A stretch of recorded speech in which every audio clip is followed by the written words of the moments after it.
Hey everybody, Caleb here in the Rosa String Workshop. Today I've got this old Washburn banjo. This one belongs to Melissa. She's having us do some work on it.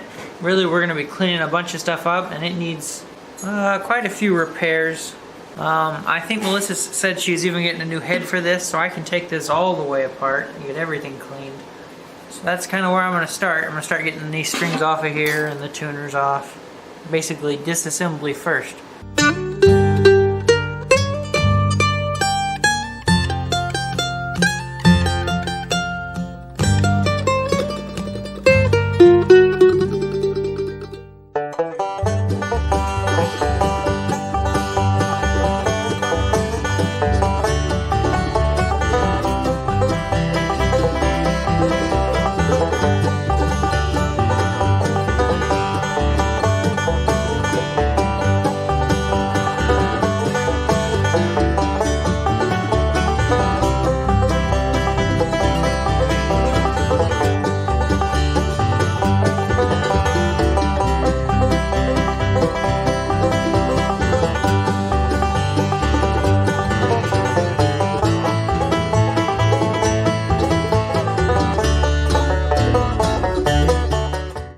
So I think here you can see one of the major problems I'm going to have to fix.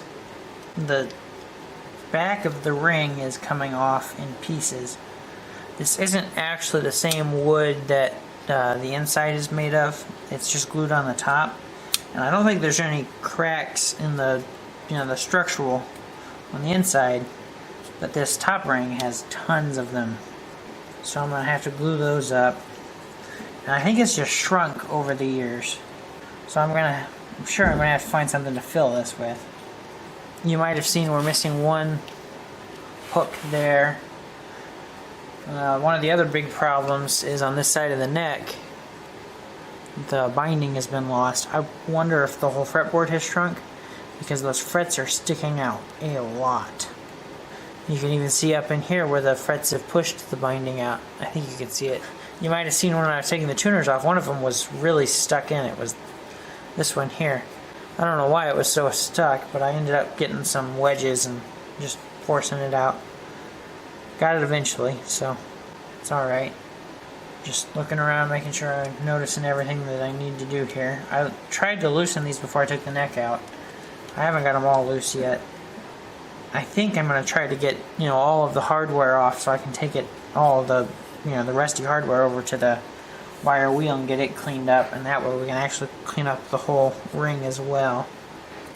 Because I think I want to start on the head, on the ring. These cracks will be the first thing I think I deal with. Because some of them should be easy, I'm just gluing them back down. And I'm going to have to find something to fill those spots with. But I'll figure that out when I have to. For right now, I think I'm going to work on getting these. But to get these good and clamped, I'm going to want to clamp it to the other end of the ring. And I've got the head in the way right now. So, I guess I'm going to have to work on getting the metal hoop off. So I've got the head off. I got all the hooks off. Took the first piece off. The head came off of this. And then this came out. And then I'm left with this nice torture tool here with all these sharp points. I told Jerry that we knew that listening to banjos was torture, and now they can be actual physical torture too. Not really. A couple of these pieces on the top came off. I'm going to have to glue these back on, but now I can easily clamp from both sides of the wood, so I should be able to start working this thing back together.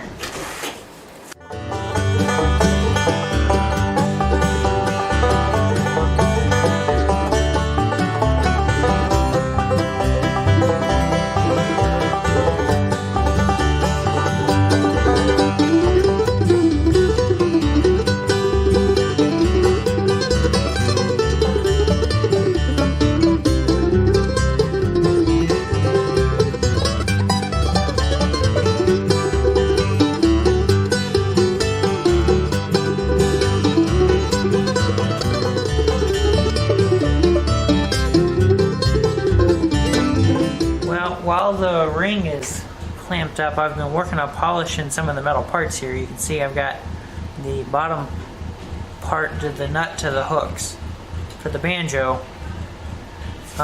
What I've been doing is I've been taking, this is the Dremel tool and one of the buffing wheels on there, and actually this is the attachment for the Dremel tool that lets me get a little bit closer so I can control it a little bit better. So I turn it on and I'll polish them up.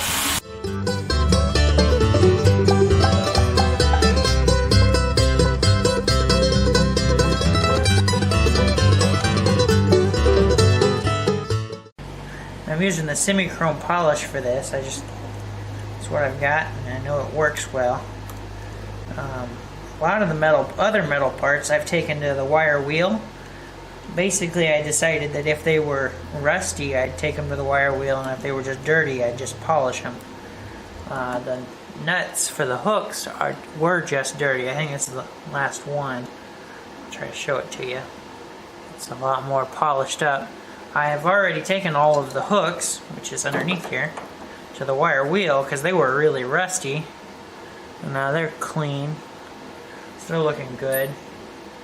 I've already polished up the part that goes through that attaches to the ring. They look like little shoes with a hole in them. I've polished all of those up. And I think the only thing I have left is the actual tailpiece.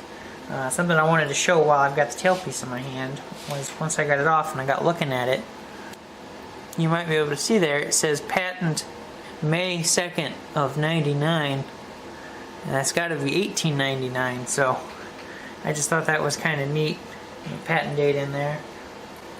I think I'm done polishing parts for a while. I'm going to polish this up, but I'm not exactly sure how I'm going to do it. I don't know if I'm going to do it with a Dremel tool. So I'll wait on this one. I'm going to turn my attention back to the ring. There's the piece that was missing, where I guess it's probably not missing, but the wood has shrunk in the ring here. You can see it right here. So what I've gone ahead and done was I've made this piece of wood here. You can see on the ring it goes black, white, black, and then the white top. So I've gone ahead and got a piece of walnut maple, which I'm going to thin down and stick in here. I think with a little bit of maybe some brown and yellow we can make this maple match this. You know, hopefully you won't even be able to tell that it's there. It's going to be so small anyway, I don't think it's going to be a huge deal. But really I just glued a couple pieces of, thin pieces of walnut and maple together. And that should just slide in there, and then I can match the top to what's already there. I think that should go well. I think it's set up long enough. I'm going to run this through the thickness sander and get this a little bit closer to fitting in there. Well, you can see here I've got this thinned down and fitting in there. I think this piece actually came out, so I'm going to have to glue it back down. Not a huge deal. Might actually make things a little easier on me. Just need to do a little bit of cleanup on this side. It was already broken there. Just like that, but with glue. Maybe you can see this a little better now that I've got this cleaned up. So I've got those stripes on there to hopefully match those stripes on there.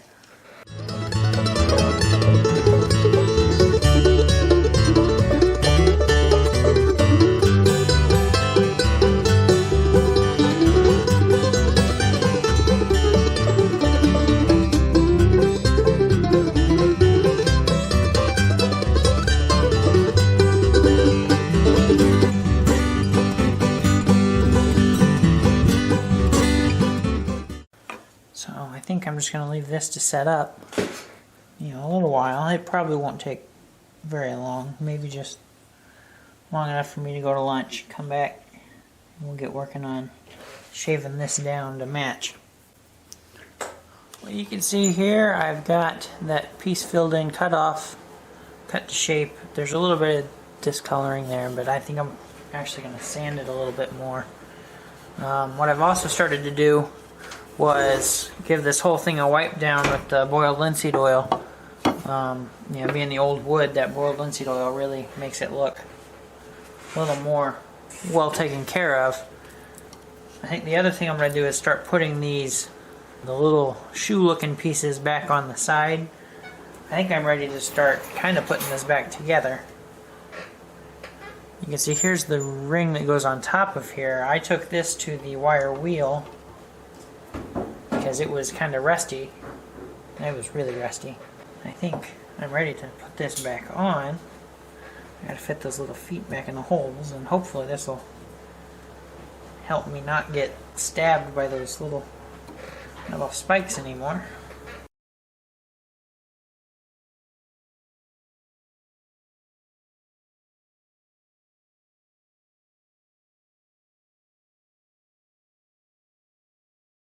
So I'll get that the rest of the way on. I think I'm going to start putting these feet back on here. So I'm almost done working on this section of the banjo. So I've got this put back together for the most part.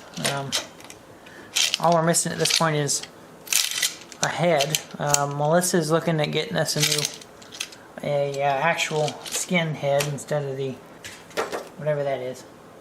I don't think that's a real skin head. I think those are that kind of plasticky stuff. Anyways, Melissa's looking at getting us a new head for this. You can definitely see it's been well cleaned up. It looks a lot better than it looked before.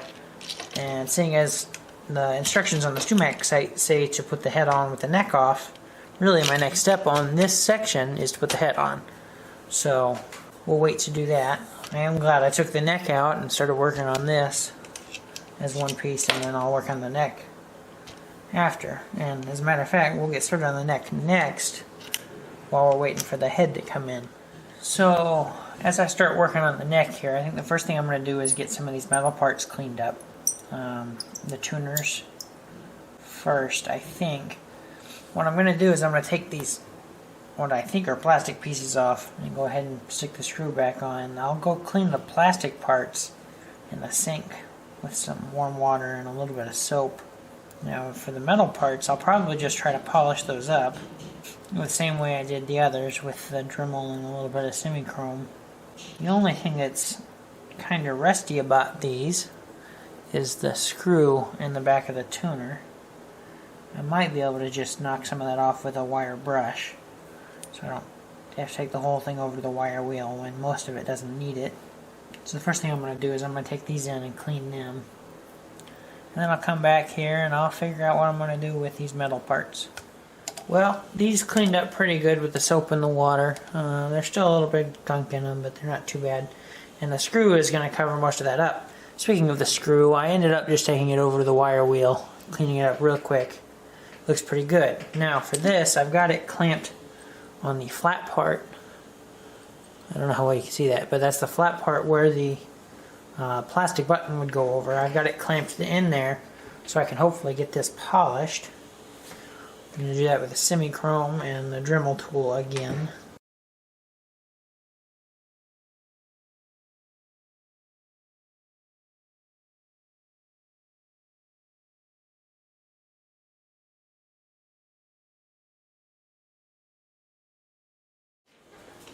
Well, I got this one polished up. I got them all polished up, but I got this one with the button back on, and you know, it's looking a lot better, I think. It doesn't look brand new by any means, but it does look like somebody cared enough to clean them now and then, and you know, make sure they were looking good. I really need to get moving on the neck, I guess. The neck has got quite a little bit of work I need to do. There's a lot of cleaning to do here, but then beyond that, the binding is my real problem here. The frets have more or less sprouted. Of course, the frets haven't moved, but the wood has shrunk, and the frets now protrude out the side, which has pushed that binding out. Whereas I'm looking at this, I'm thinking that this is wood binding that was painted black. I think that's what it was. Yeah, man, it just crumbles. It may not be, though. It may be plastic. It's really falling apart, this binding, and it doesn't help that the frets have pushed out on both sides of it. I'm really going to have to figure out how I want to do this. This might be something I ask Jerry about. What's the best way to go about fixing this problem?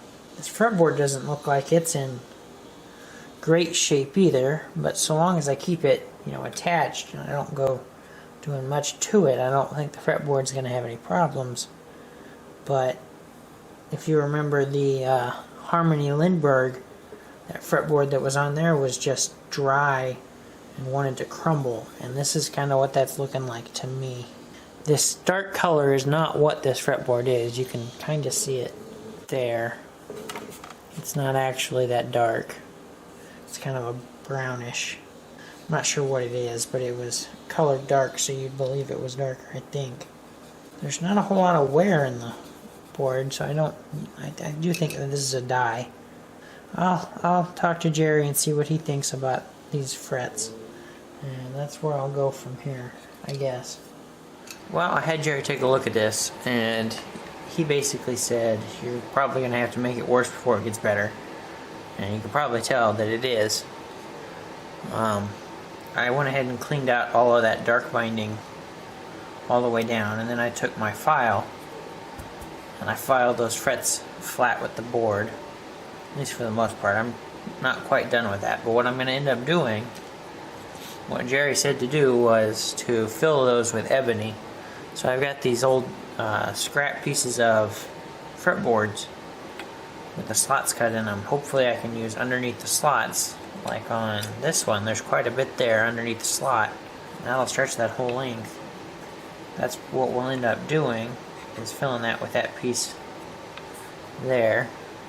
And then we can shave it all back and sand it down, and it'll match real good, I think. So that's what we're going to do on this side. Now on this side, right down here, I'm not real sure because of the dots, and we really want to keep the dots. I don't think they'll just come out. But I've been wrong before. So I'm thinking now that I've got the dot out, I'll probably just cover the whole thing, re-drill the hole for the dot, and re-glue the dot in. That's probably what I'll do there. So I'll go ahead and get a little bit further along with getting this cleaned up. I'll probably bring you back before I glue anything on. Well, I've got this piece pretty much to size, and I think I'm ready to glue it on, so I'm just going to go ahead and give her a shot.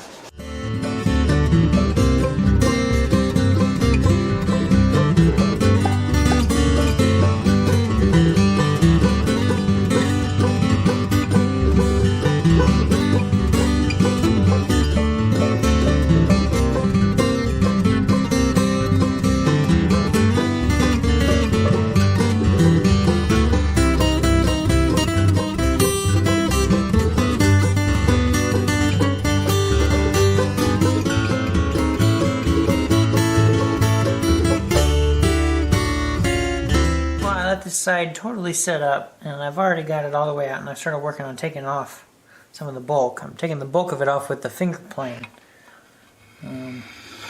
It's working really well. Once I get closer, I'll start working with the file a little bit more. I'll probably finish it off with some sandpaper. But for the bulk of it, this finger plane just curls it right up.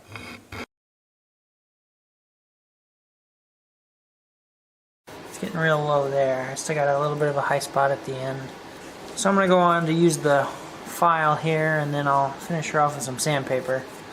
I'll kind of give you an idea about what that side's going to look like.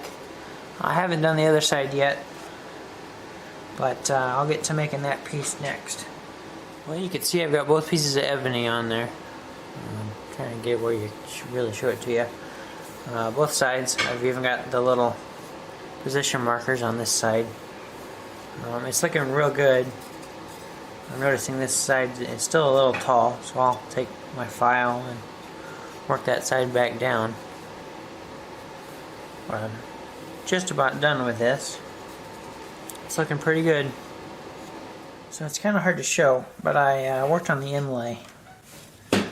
Filled in a couple of spots that were missing parts or where the wood had come out, and I filled it in with some dust and some super glue. Anyways, it's looking pretty good. The sides are feeling good. The next thing I'm going to do is I'm going to give this whole neck a rub down with the boiled linseed oil, and while I'm doing that, I'm going to go ahead and do the ring again.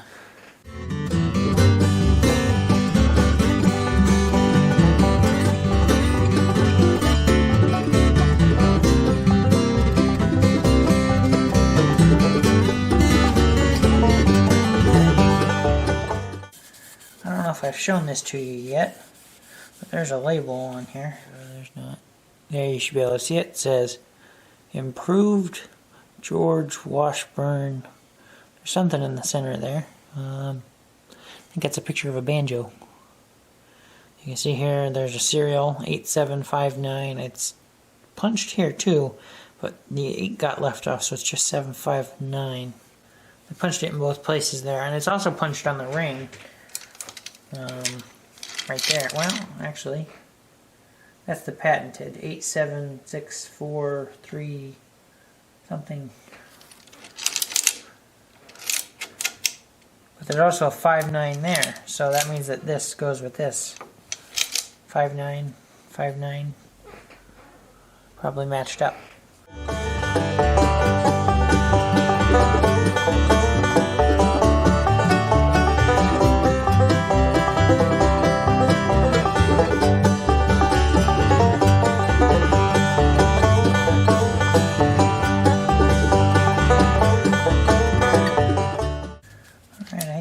Good rub down with the boiled linseed oil. I'll try to get the inside of this. As to where to go from here, I'm not really all too sure. I guess I could start putting some of these pieces back together, getting the tuners back on here, a little bit of reassembly. I don't want to put the neck on the ring until I get the new head, and that should be here in the next couple of days. So I guess the next big thing is to get the new head on here. That'll probably be the next thing I show. Alright, so we're back to this banjo here. And what I've got here wrapped up is our new skin head for this banjo. The one thing I do need, because I don't have one, is a flesh hoop. That's what you call it. It's a ring that'll go around. It'll go on top of the head, but underneath this section here. That's what this will actually press against. So I can make one. I've got the wire here. Jerry went over and helped me pick out a piece of wire. I'm going to go ahead and clean this up before I get real started. But I am also going to basically go over to the dark side and make it. As to how to put a banjo head on, you can see here I was watching this guy on YouTube, RSW 81 making a calfskin head for a small banjo. I was watching this video and it was explaining to me how to do it, so I've got a good idea what I'm doing here. I guess the first thing I should do is start soaking this head. That way while I'm making my ring, this can soak, and then I can come back and it should be ready. I've also got Stuart McDonald instructions for installing a skin banjo head. It doesn't say it has to be hot water. It just says to soak it for 20 or 30 minutes. So that's what I'll do. I'll go put it in probably some warm water. Let it soak. Yeah, I think we've got enough here. That's what we'll do first. Well, you can see here I've got my soaked head. I've just basically patted it dry, and I've gone ahead and made a flesh hoop. This goes on top here. I'm going to go ahead and stick my join where I've joined it together, and I've just put some tape around it as per the instructions from Stuart McDonald. I'm going to put the join where the neck is going to be, so it'll cover it up. And now what I do is I lift these up, clip them to hold the end up. I'm using some clothespins here. I'm actually going to get these a little closer.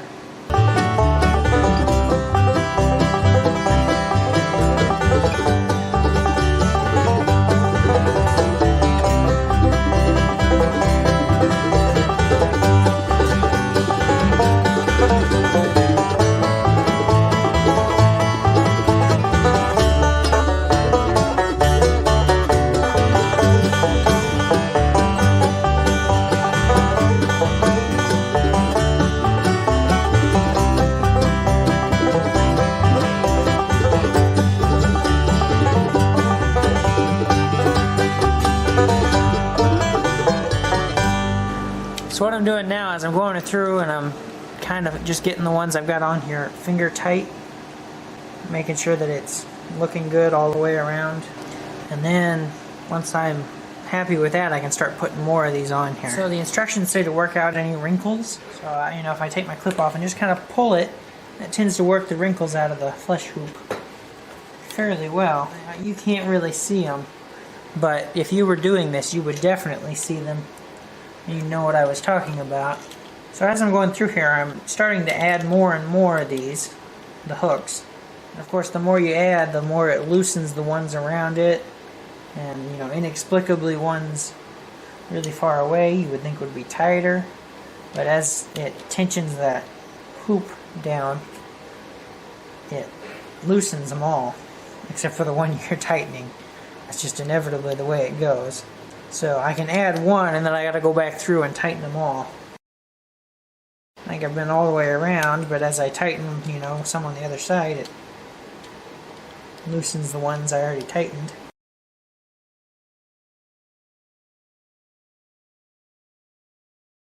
You can see here I got it all on and it's all tight and it dried it all up, but I didn't trim the excess off while it was wet because the instructions said if you weren't happy with it, you could always take it off, re-wet it, and try again. And since I wasn't 100% sure with it, I decided to wait and then have Jerry take a look at it. And Jerry said it looked good. You can see it tightened up real good, like a drum. So I guess I'm ready to trim this excess off. It would have been easier to do had it been wet, but I think I can do it dry. I'll just have to get my X-Acto knife out and run along this edge. So I'm going to get ready for us to do that.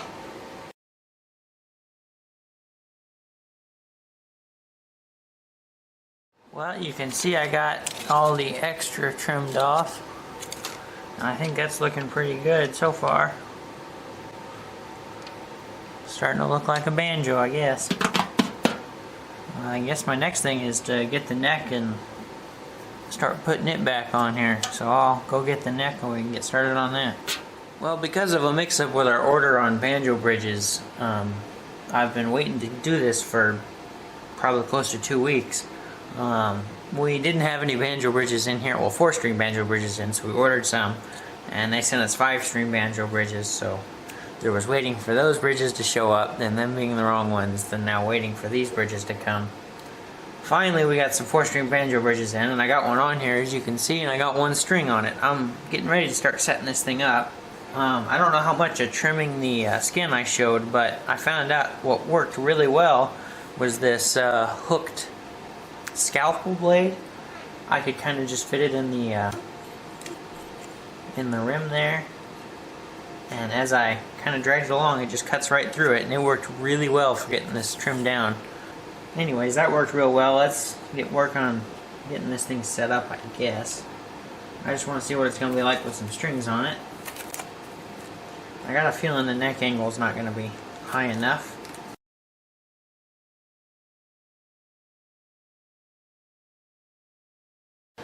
So to get this bridge placed, what I did was I measured from the 1st fret to the 12th fret, and then I measured the same distance from the 12th fret on, and I just took a little pencil mark and just marked it. So I don't know that that's 100% where it needs to be, but it should be pretty close. And I can figure that all out later as I'm getting it intonated. But that'll get me close enough I can get some strings on it and get an idea what the setup's going to be like.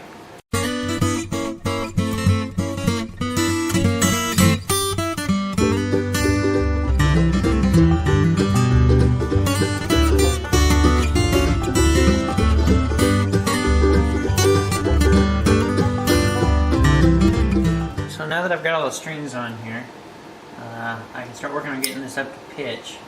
One of the things I always got to do when you're working on these banjos, and especially when you take the banjo tuners apart, is tighten those screws on the back of them.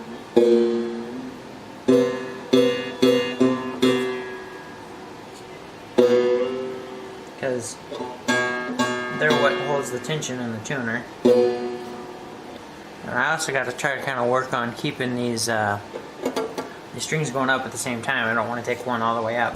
But what I mean on adjusting the screws, these screws here, and as I tighten those down, that makes those tuners tighter, holds the tension of the strings more, but I don't want to tighten them all the way down, because that makes it really hard to turn the tuners. So you got to find right in the middle where it will, you know, hold the tension, but it's not so hard to turn that you can't turn it. So this is going to be a lot of fidgety work, so I'm going to do most of tuning this off camera. So hopefully I can get it up there and we can see what the action's going to look like. I said that I didn't think the angle was going to be high enough, but it might be. Now that I got all the strings on it and there's some tension pushing down on the head, you know, it'll push that bridge down, so I don't need the angle to be quite so high. It's looking pretty good. It might actually be a little low. We'll have to see. So I'll go ahead and start working on getting this thing tuned up. Well, I've got this banjo close enough to pitch that I'm realizing that it needs a fret job really badly. There's a couple of really high frets that are, you know, causing me to have some problems. So I'm going to go ahead and lower the tension on these. I won't take them all the way off, but I'll get them to the point which they're off the fretboard so I can level the frets.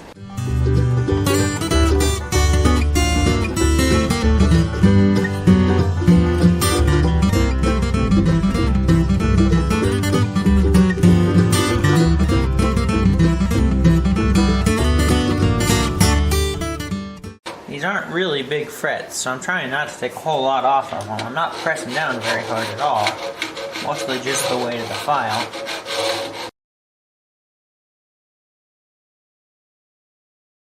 So now I'll get the smallest crowning file, because I've got the biggest one in there right now, but these frets are really small. So I've got the smallest crowning file in there now, and I can go through and recrown these frets.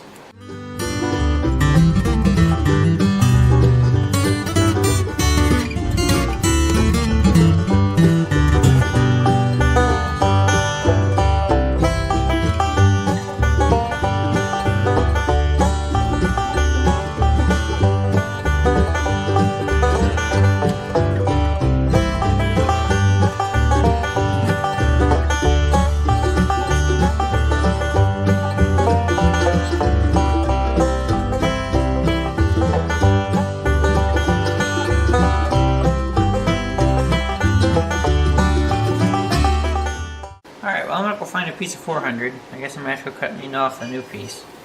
Because I like to start with that. It really knocks out all of those file marks. And then I'll go 400, 600, 1200, and then we'll polish with the semi-chromes. So I've already done the 600 and the 400. I'm getting ready to start on the 1200.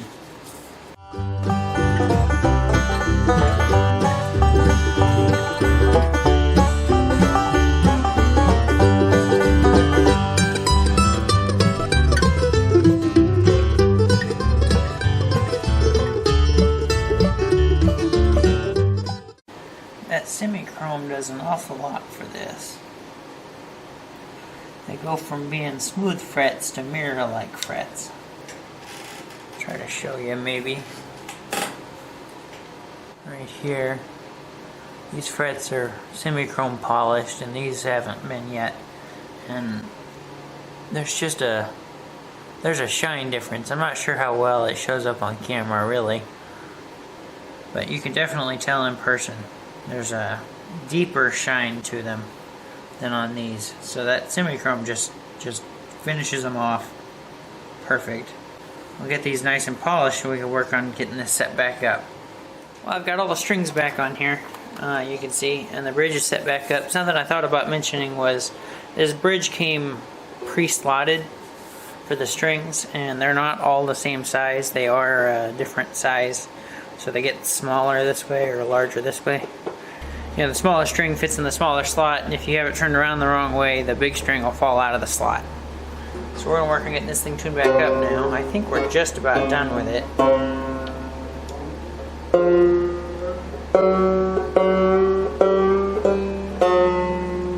Well, I think this old Washburn banjo is just about done. I went through, you know, checked all the little things that we check when we're setting them up. You know, height and intonation, that sort of thing, and we're looking pretty good. By no means does this look like a new banjo, but it sure does look like a well taken care of banjo. You know, we cleaned up all of those hooks. I think it looks so much better than it did. You know, it was so rusty before, and now, you know, they're just clean metal. So, you know, it doesn't look new, and that's good. That's not what we were aiming for, but it does look well taken care of. All that binding we replaced. You can actually hold the thing because the frets were just sticking in your hand when you held it. I'm going to try to play it a little bit. I'm going to bring the camera down maybe. I'm not a banjo player, and I'm not a tenor banjo player. But I'll try to let you hear what it sounds like.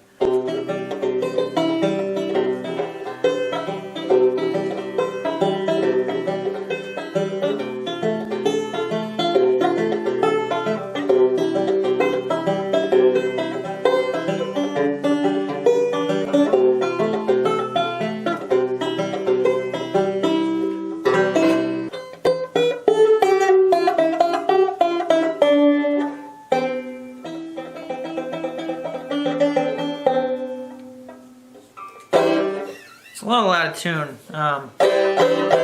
The strings like to change, and these tuners are hard to do because they like to jump past where you're at, and it's a lot of tension and friction going on. Anyways, I think this is going to be it for this banjo here. I hope you enjoyed watching this little restoration.